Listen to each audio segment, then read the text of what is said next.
We are so happy that you took the plane, got back to the Netherlands to represent our beautiful sector and so many other sectors that you are representing. And indeed, you are our Minister of Education, Culture and Science, and we are so honored that you are here with us because you just started and your agenda is fully booked. So my first question would be, what made you decide to make time this morning to be with us?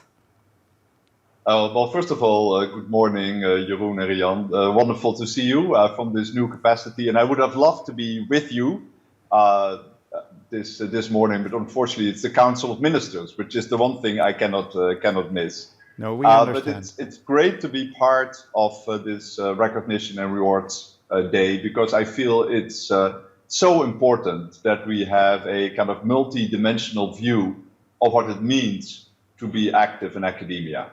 I think for a long time, we had a very narrow view of success, our definition of success.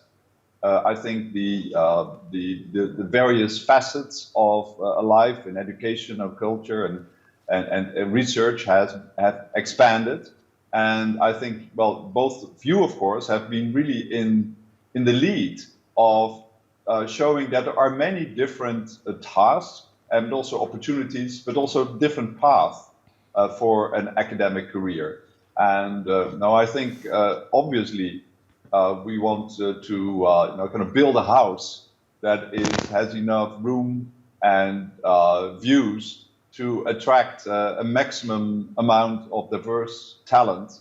And there's so many different challenges that we are confronted with. We need these kind of new perspectives of what it means to be in academia. And I think I'm very proud, actually, that the Netherlands is also in the lead of that discussion, which is a worldwide discussion. And I think it's very appropriate to our country, which always has been very forward-looking. Fantastic, yeah. So, and we were so happy to see that you immediately made public that you endorse the European movement of recognition and rewards, and are actively contributing to expanding it. So thanks for that.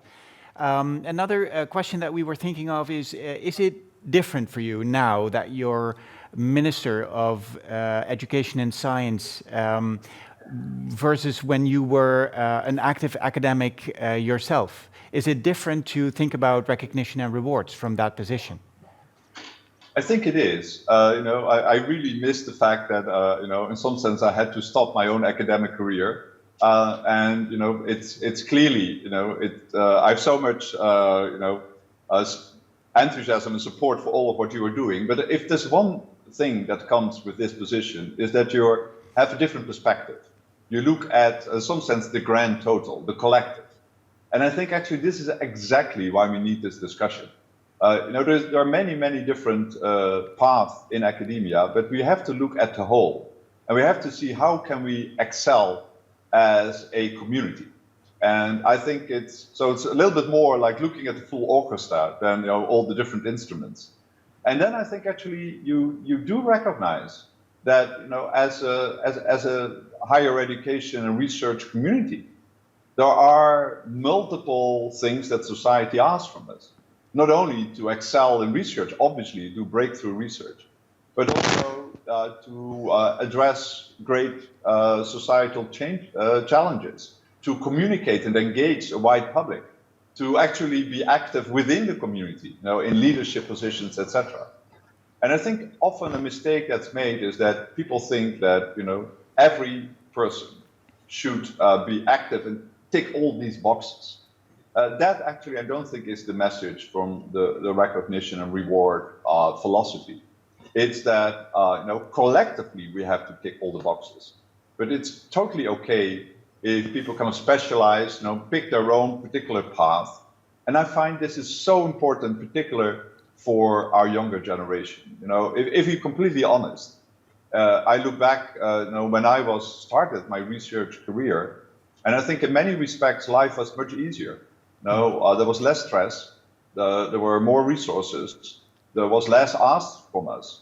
And so I think if you look within the generation, it's the younger generation that on the one hand, experiences much more stress, and the other hand, which I find really incredibly encouraging, they want to be kind of multitaskers. They feel that they should also be engaged, and both of you are, by the way, excellent examples of that, do multiple things, not only be active in research, but feel a strong sense of responsibility to the community, be a very effective communicator, engaging people at all levels. So I think it only makes academia richer, but we have to make sure that we aren't putting too much stress on people, particularly our younger generation, and allow them to find their own place in this big house of academia, which I think can be expanded, where there's still many interior walls that can be removed, and that will only benefit in the end our system. So it's incredibly important that this discussion is being held, and particularly I think that the younger generations who are, will have to live in that house for a much longer time and have to own it. Yeah. That they look at the architecture and say, wait a moment, we can do this smarter and more effective. Wow, that is absolutely music to my ears. Absolutely. Rianne, Yeah. you probably have another question as well. No, definitely. What you see with the younger generation that you rightly refer to, because that's also the generation for which we need to do this, they are also quite concerned that this would remain a Dutch program and a Dutch culture change, and that their competitiveness to the outside world is under threat by the changes that we are now looking for in the Netherlands. Now, my question to you would be, what can you do in your role as minister to take away that concern and to also move the debate on the international agenda? Well, I think you're right. So it's true that this only makes sense if this is a worldwide effort. And clearly, I often joke that, or not joke, I just remark that globalization really works in academia. Now, we are an international community in the sciences. And so it's very important that we don't only create a little island where these multiple careers are possible, but we spread the news. I think actually it's a little bit the flip side of being a front runner is that there are clearly other countries, other systems that are a little bit behind. But I think this is a conversation that's held at multiple institutions, and actually it's connected to other big themes. It's connected to the theme of diversity and equity and inclusion, about social safety and security, the whole discussion about how you behave responsible within an academic environment. That is a worldwide discussion where I think actually every country might have a different perspective.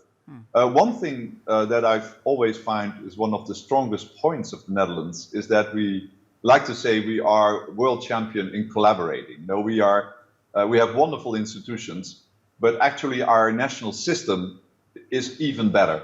I think that's something that the Dutch are often applauded for. And we see in rankings that our university system basically gets better grades than our individual universities. So I think that's typically something that is a strength of the Dutch system. I think our international connectivity is a strength. So I think we should be proactive and say, well, this is something that we can try to spread around.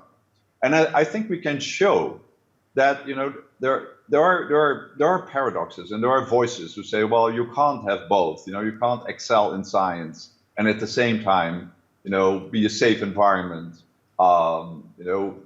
engage a larger public, be aware of the great challenges and the things that are asked from society. I think, by showing, being exhibit A, that this can be done, I think it will be a very powerful message to the rest of the world. So I'd be very proud to see this as an export product in the academic world. Wow. Yeah, fantastic.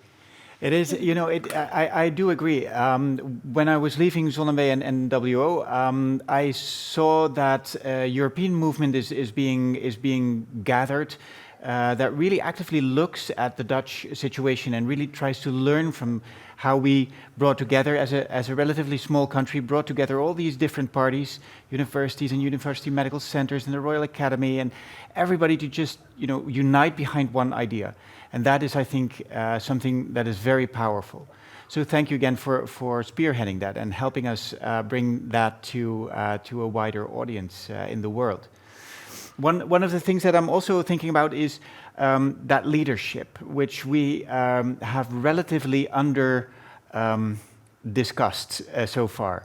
What do you think is necessary from our leadership, from your own leadership, from Rianne and my leadership as chairs of the committee? What is necessary for people to show leadership in recognition and rewards? Well, I think we're really talking here about like changing a culture. Yeah. And we always know that starts at the very top. So first of all, I think as you both do, and you're in your very responsible positions, sharing that message, making sure that it spreads within your own communities, and have debate about this. I mean, I think it's very important to realize that with all these discussions, it's not that we have a particular endpoint in mind. I think the process of discussing this and engaging people actually already is very helpful. In some sense, that's the most. Then, some sense, the form and the content start to agree. So, because if you can't create an open atmosphere with a lot of room and a very inclusive atmosphere with a strict top-down measurement, that's that's really a contradiction. So I think the process of having these conversations, I think, is an important step of creating the culture. And so having these discussions and, making clear also that it's not like one or the other. It's actually kind of only adds to it. And I think this is, there's a long tradition in science, that people have said, well, scientists, with their ways, they take away things because, and I always, the answer is no, it doesn't. This only adds. It adds to the richness of what it means to be in academia. And I think, it's so important. And I know you are doing this and you have been part of it yourself to engage the younger generation. And I think that also, I would say, is a very important element in the worldwide discussion, because clearly this is also an intergenerational issue.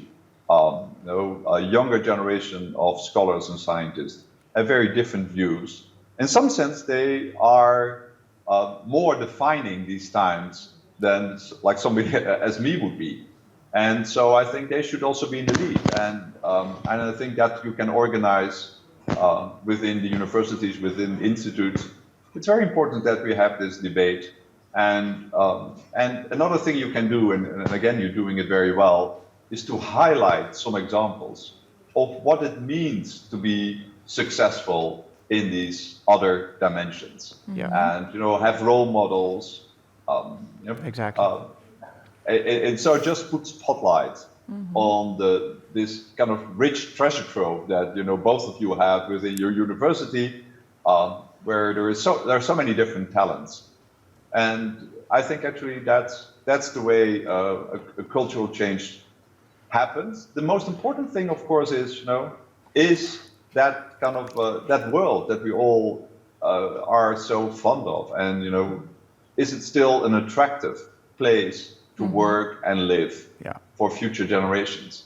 And I think so. That's why it should be of relevance to anybody who cares about education and research. Exactly. If we create an atmosphere that's seen as hostile, as not inclusive, as very one-dimensional, in the end, we will suffer. So I think actually that's a discussion that has to be held, and I'm happy to contribute.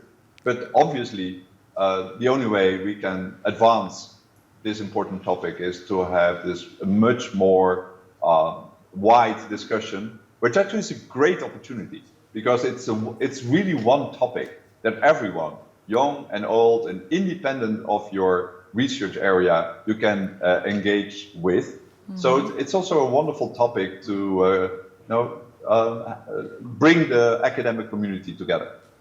Absolutely, absolutely. And you will be happy to hear, dear Minister, that we have more than 700 people from actually all over the world joining us today through all sorts of workshops and in online creative tools that they can engage with each other and also discuss the concerns, but also the myths. There are quite some myths around this program that we also would like to get off the table after today. Thank you so much for being with us.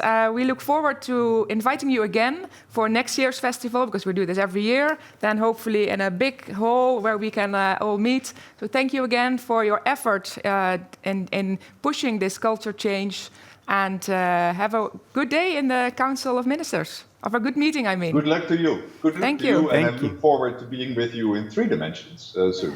Yes, we do too. Thank you so much.